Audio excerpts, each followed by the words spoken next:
Hi, Bashar. And to you, good day. I have it's actually two questions in one.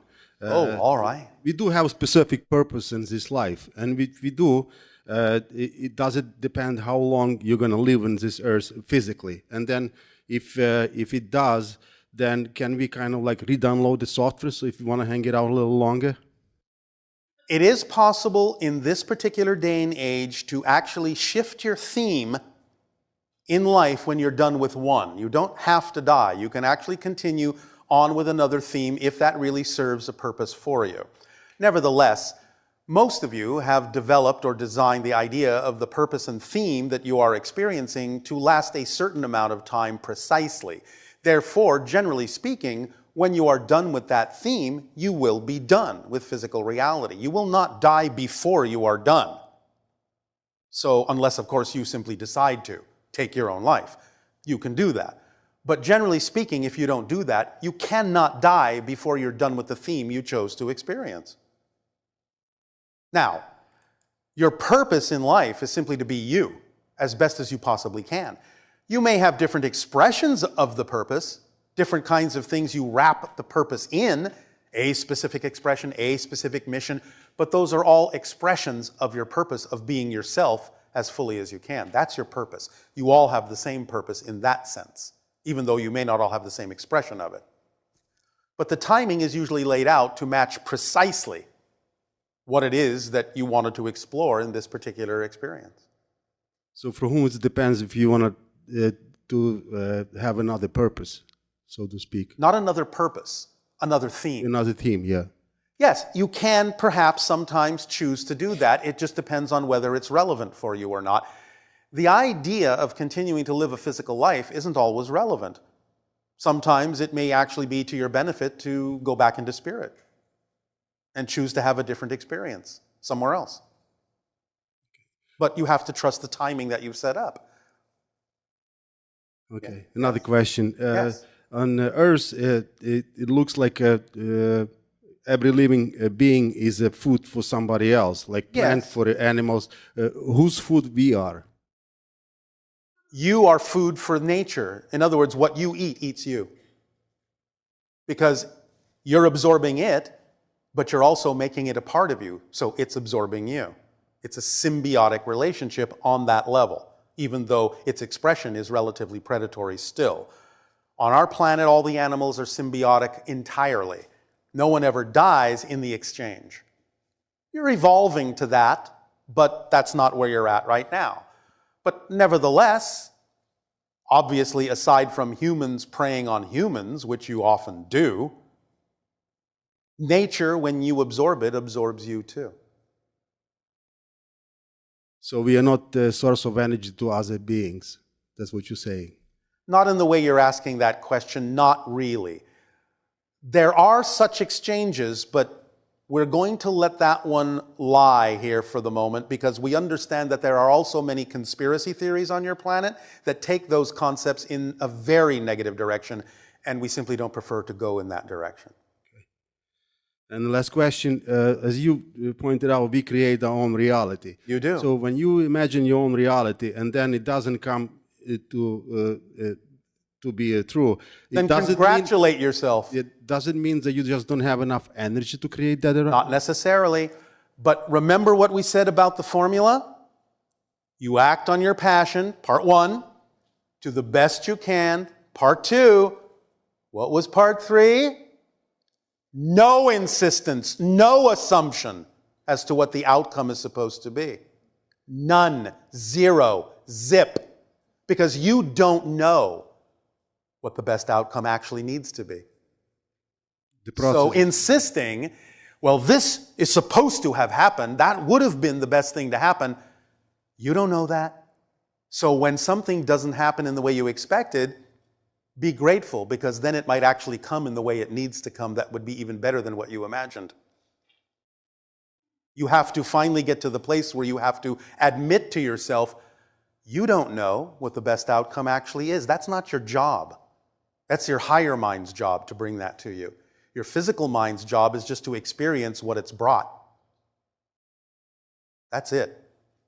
Your physical mind doesn't have the job of determining what's best for you. Your higher mind does that.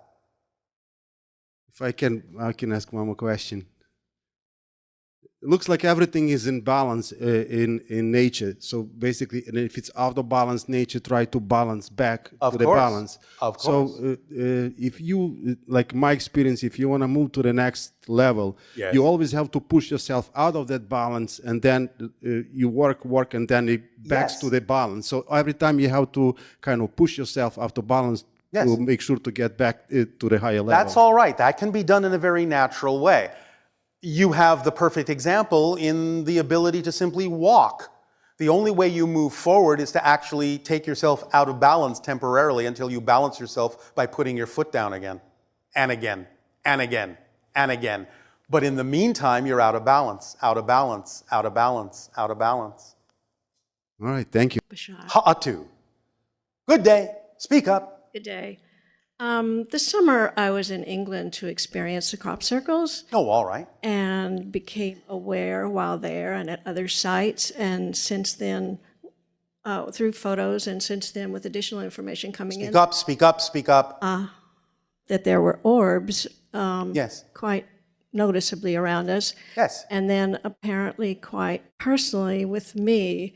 And I wonder if you could explain the relevance of that and possibly any possibilities. Orbs can be many things because there are many things that can express themselves that way in your reality. It can be an interjection into your physical reality of a spirit, and it simply appears that way because it doesn't really take on a bodily form that you would recognize. So it's a form of energy expression of spirit. But orbs can sometimes actually be technological probes from another dimension, taking readings, doing all sorts of other things. It depends. You have to sort of take it on a case-by-case basis. Mm-hmm. So if there are some that seem to be with me quite personally, Then they might be observing you, or they might be someone you know that's hanging around. and would there be a possibility of interaction with them? Yes. Can you say more about that? Well, what did you do when you experienced them? Well, since I found out that they are, I'm used to seeing them in photos at somewhat of a distance, and they never became more personal until the experiences in England. And how did you feel when it became personal? How did that moment feel? I felt exciting because I thought, oh, there might be possibilities here. So I've just been trying to be... Wait, don't go so fast. Okay. Back up. How did you feel in that moment? To learn that. Excited. Yes. All right. That's a state of being, yes? Yes. Therefore, anytime you remember what that felt like at that moment, you're back in that state of being, and that's the point. You're being shown a state of being as a marker to get into that state of being for everything you do in life. And that will also allow you better opportunities to communicate with other forms of intelligence as well. So just remember what that felt like, and you're back in the state of being, even if it doesn't feel exactly the same. You have to know you're in the proper state of being. That's the whole point, states of being. You're getting state of being training. Yes? Yes. So, remember, here's the trick. Remember or understand for the first time, again, physics, you cannot experience what you're not the vibration of first. You understand? Yes. So, the ability, even the ability to remember what it felt like, means you have to be in the state first in order to even have the memory. That's the trick. You can trick yourself into the state by remembering the state and then realizing you had to be in the state to have the memory. Then you're in the state. Stay in that state. Get used to what that feels like. And from that state, don't take yourself out of it by thinking, well, now what else do I need to do? Stay in the state and see what happens. Okay. Yes? I understand, yes. Because you're putting yourself in the most receptive state for something to reach you and for you to be able to perceive it. This goes hand in hand with this idea that many times people on your planet will ask for something more. Give me a sign. Give me more information. Direct me here, direct me there. What do I do now? Understand this. This is very important. You are all always being given everything you can be given. You are all always being sent every scintilla of information it's relevant for you to receive. Nothing is ever withheld from you. Never, ever, ever. You need to pay more attention to what you're already being given. That's the difference. So when you stay in the proper state, you're more receptive to what you are already being given, and you will perceive that you're receiving it. But it won't be more than was there before. You will just be more aware of what's always been there. That's the process. That's the difference. Does that make sense? So much sense. So much sense relative to a number of things I'm exploring right now. This is why prayer is something that needs to be present tense. It's not about asking for something you don't have. It's about being grateful for what's already being given, and then you'll receive it. Because you have received it, you will then perceive that you've received it. And about what you need, remember, it's about what you need. That's what fulfills you. Sometimes your wants and your needs may coincide, but sometimes they don't. Always go with the need. But if you're going to insist on wanting, want what you need.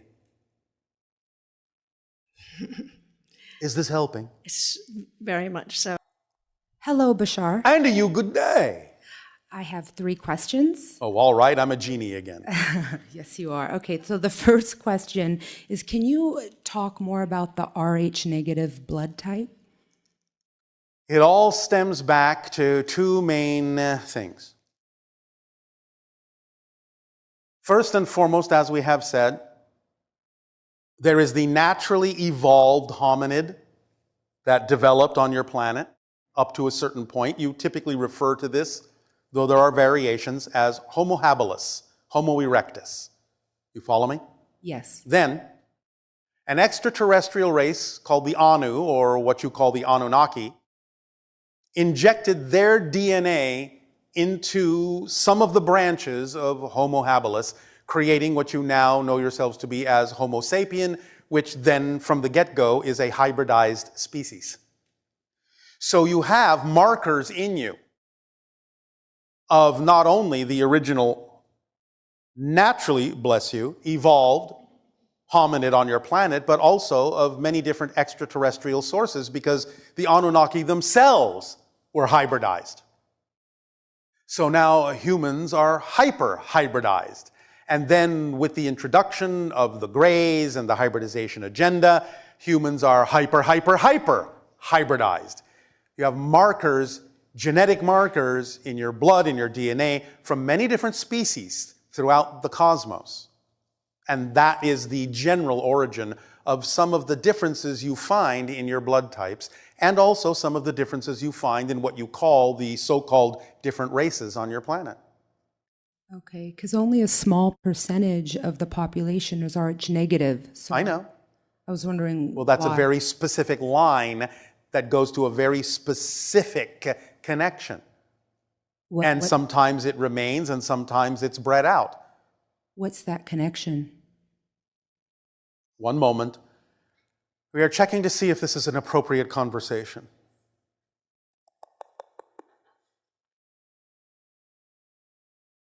There's a lot of layers to the answer, so please understand that we're going to give you an answer, but it's more layered than what you're going to hear. There's more to it, and it's a story that we can talk about at length at another time, but we'll give you the extremely short version. Yes? Yes. It has to do with the star system of Sirius. Wow. Oh, okay. That's all we're allowed to say at the moment. This is a complex story that needs to unfold in very precise ways, so there'll be no misunderstanding and misinterpretation of what we're going to say about it. We will talk about it at some point.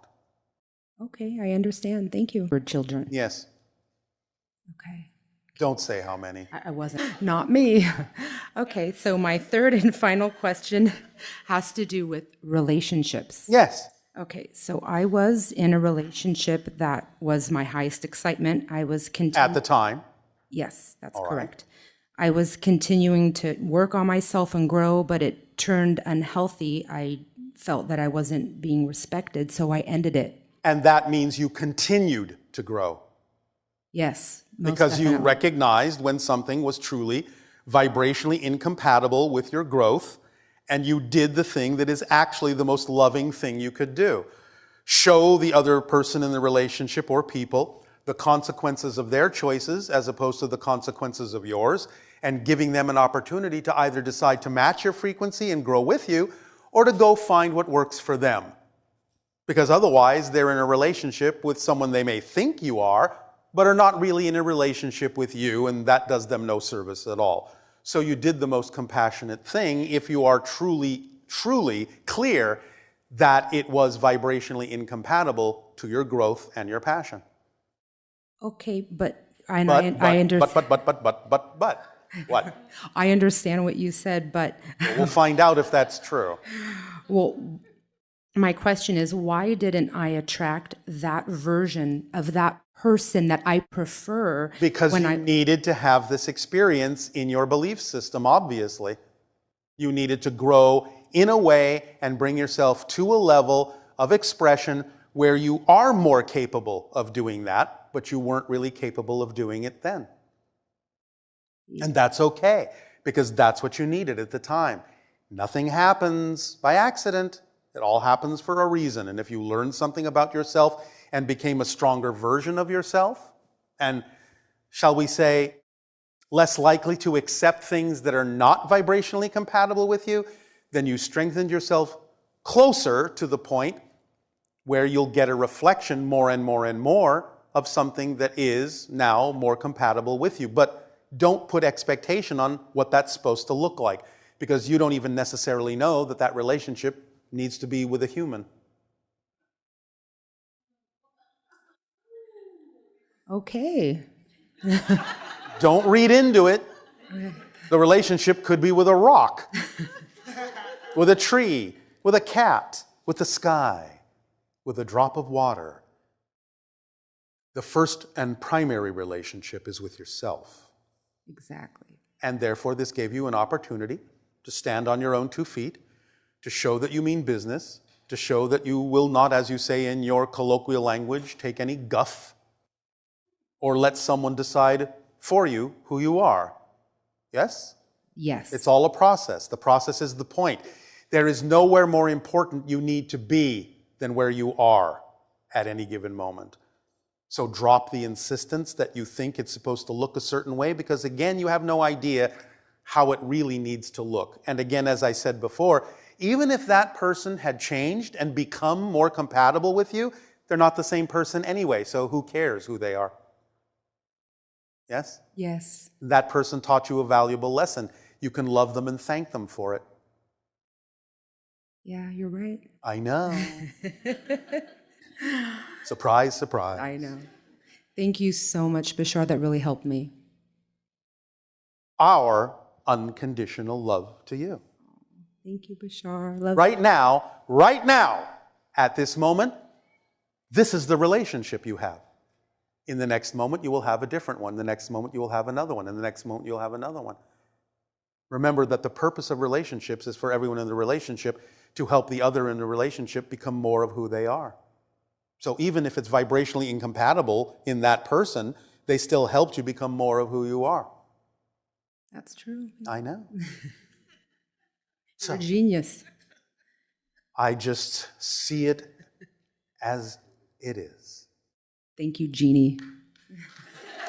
Hi, Bashar. And you good day. I have a question about a story in the Bible. A story in the Bible, yes? And I would like to know if it's just a story or if it actually happened. Maybe both. Maybe a combination of things. What's the story? The story of Noah's Ark.